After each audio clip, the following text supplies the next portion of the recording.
Assalamualaikum warahmatullahi wabarakatuh. Apa kabar semuanya? Semoga semua dalam keadaan sehat ya. Amin.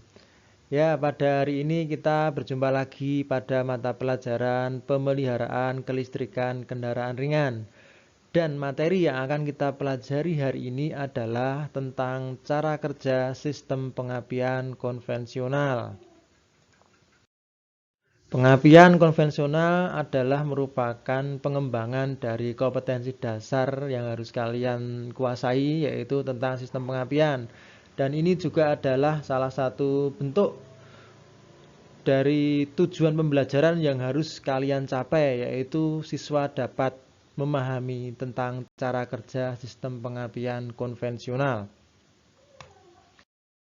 Nah, nanti saya akan menyajikan sebuah video animasi yang mana video animasi tersebut akan saya gerakkan secara manual. Untuk itu kalian dimohon agar mendengarkan dan memperhatikan baik-baik video yang akan saya tampilkan. Jangan di-skip videonya, oke? Baik, di sini sudah terlihat sebuah gambar rangkaian sistem pengapian konvensional. Pada pertemuan sebelumnya kita sudah mempelajari tentang komponen-komponen sistem pengapian, yaitu ada baterai, kemudian ada fuse, ada ignition switch atau biasa kita sebut dengan kunci kontak, kemudian ada ignition coil, ada distributor, ada kondensor, ada breaker point atau platina, ada rotor, dan yang terakhir adalah busi. Nah, minggu lalu masing-masing komponen tersebut sudah saya jelaskan fungsinya, sehingga pada saat ini tidak perlu saya ulangi lagi. Namun di sini ada hal yang perlu diperhatikan, yaitu platina. Nah, platina atau breaker point. Platina ini dia nanti akan bergerak membuka dan menutup mengikuti mesin. Jadi selama mesin itu berputar, maka dia juga akan bergerak terus membuka dan menutup. Nah, di sini terlihat ada sebuah poros knock distributor, bentuknya seperti segi 4. Segi 4 ini berdasarkan jumlah silinder. Nah, di sini silindernya ada 4. 1, 2, 3, 4. Sehingga jumlah seginya juga ada 4. Lalu untuk yang segi 6 berarti itu jumlah silindernya ini itu juga ada 6. Begitu seterusnya. Nah, ketika platina ini menyentuh ujung poros knock, maka platina itu akan terbuka. Dan ketika sudah mencapai yang sisi bagian datar ini, maka platina tersebut akan menutup. Begitu seterusnya ya. Nah, kita langsung ke cara kerja sistem pengapian saat kunci kontak on. Oke, perhatikan ya. Ini platina menutup saat kunci kontak on.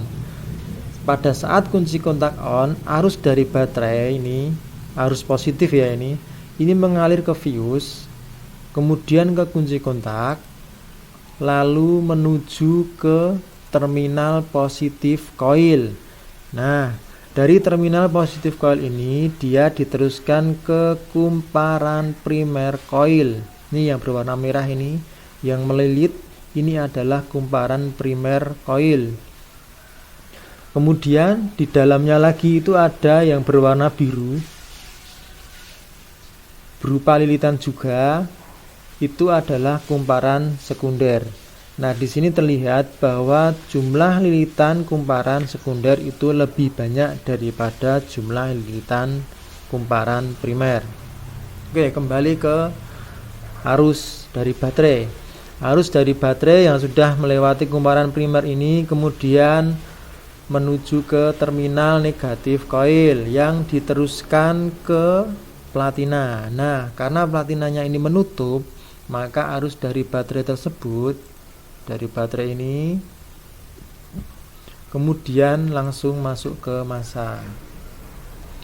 Kalian ingat bahwa pada pelajaran fisika di SMP, jika ada sebuah penghantar, ini dalamnya itu ada penghantar yang berupa inti besi, kemudian dililiti oleh sebuah kumparan, dan kumparan itu dialiri arus listrik, maka inti besi tersebut akan berubah menjadi magnet. Oke, lanjut ke saat platina mulai membuka. Nah, ini lihat platina sudah mulai membuka. Oke, kembali ke pelajaran fisika kembali. Nah, saat terjadi pemutusan secara tiba-tiba pada sebuah medan magnet, maka terjadilah yang namanya induksi elektromagnetik. Apa itu induksi elektromagnetik?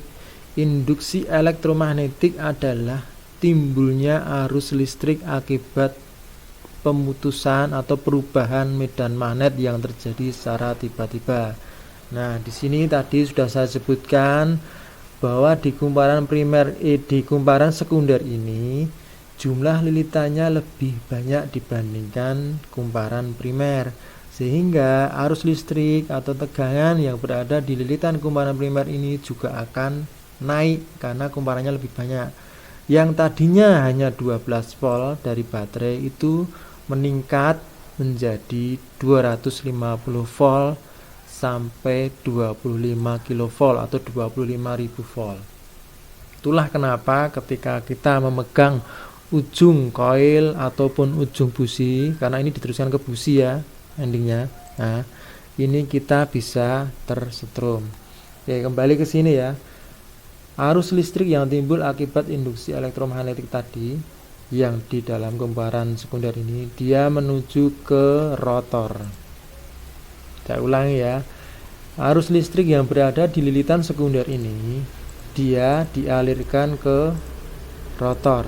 Nah, rotor inilah yang nantinya akan mendistribusikan tegangan atau arus listrik kumparan sekunder koil ke masing-masing busi sesuai dengan firing order. Nah, ini kita lihat di sini, firing ordernya adalah 1, 3, 4, 2. Artinya apa? Artinya ini adalah urutan pengapian. Jadi ketika nomor 1 ini itu berarti adalah busi nomor 1 yang nanti akan memercikan bunga api. Kemudian 3 ini berarti adalah busi nomor 3. 4 adalah busi nomor 4 dan yang terakhir adalah 2 yaitu busi nomor 2. Nah, kita lihat di sini rotor ini mengarah lurus ke terminal busi nomor 1. Nah, sehingga arus listrik yang dari sekunder koil ini dia diteruskan ke busi nomor 1. Paham ya? Nah, kemudian ini platina mulai menutup kembali karena mesin kan berputar. Jadi dia membuka dan menutup seperti yang saya bilang tadi di awal. Nah, ketika platina menutup, inti besi ini dia kembali menjadi magnet. Nah, ketika platina terbuka sama seperti yang tadi, terjadilah induksi elektromagnetik. Hanya saja ini rotor sudah mengarah ke busi nomor 3. Loh, kenapa enggak 2? Ingat, ini firing ordernya adalah 1, 3, 4, 2. Jadi tidak urut 1, 2, 3, 4, melainkan 1, 3, 4, 2. Nah, pada saat rotor ini mengarah ke terminal busi nomor 3, maka arus listrik yang dari sekunder koil akan diteruskan ke busi nomor 3. Seterusnya seperti itu. Nah, kita lihat slide secara keseluruhan.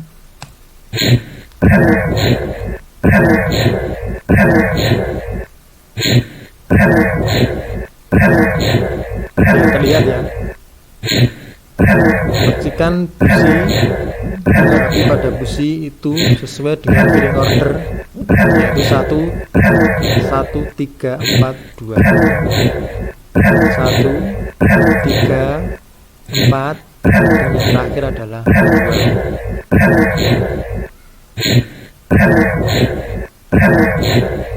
Jadi kesimpulannya bahwa sistem pengapian ini itu yang menyalakan apinya itu adalah, atau yang menimbulkan api itu adalah lilitan sekunder koil, di mana tadi ini timbul yang namanya induksi elektromagnetik. Kemudian arus tersebut dialirkan ke masing-masing busi sesuai dengan firing order atau urutan pengapian. Oke, sampai di sini. Jika ada pertanyaan silahkan tulis di kolom komentar atau bisa langsung via WA. Terima kasih. Saya akhiri pelajaran pada hari ini. Semoga bermanfaat dan kita bertemu lagi di pertemuan depan, tentunya dengan pembahasan yang berbeda lagi. Saya akhiri. Assalamualaikum warahmatullahi wabarakatuh.